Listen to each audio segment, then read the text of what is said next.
ہر وہ چیز جو زمین کہلاتی ہے اس پہ سجدہ کیا جا سکتا، یا زمین سے اگنے والی ہر وہ شے جو نہ کھائی جاتی ہو نہ پہنی جاتی، غیر المأکول وغیر الملبوس، عقل سے ہے، عین والی قاف سے نہیں ہے، وہ عقل ہے،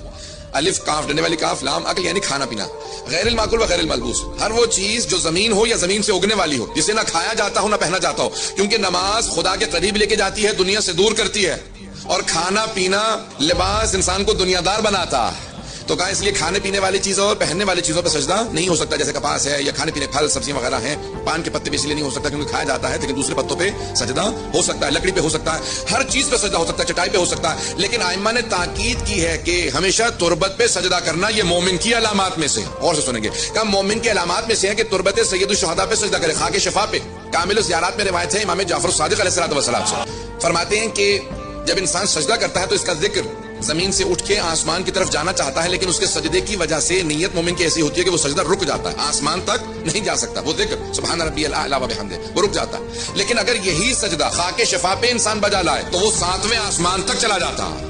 وہ عرش اعظم پہ چلا جاتا ہے۔ معصوم سے پوچھا مولا کیوں؟ کہا وہ تمہارے سجدے کا اثر نہیں ہے، اس خاک کا اثر ہے جسے خاک شفا کہا جاتا ہے، جس پہ جناب سید الشہداء کے خون کے قطرے گرے تھے، اس خون کا اثر یہ ہے کہ اگر اس پہ سجدہ کیا جائے تو وہ عرش اعظم تک جاتا ہے۔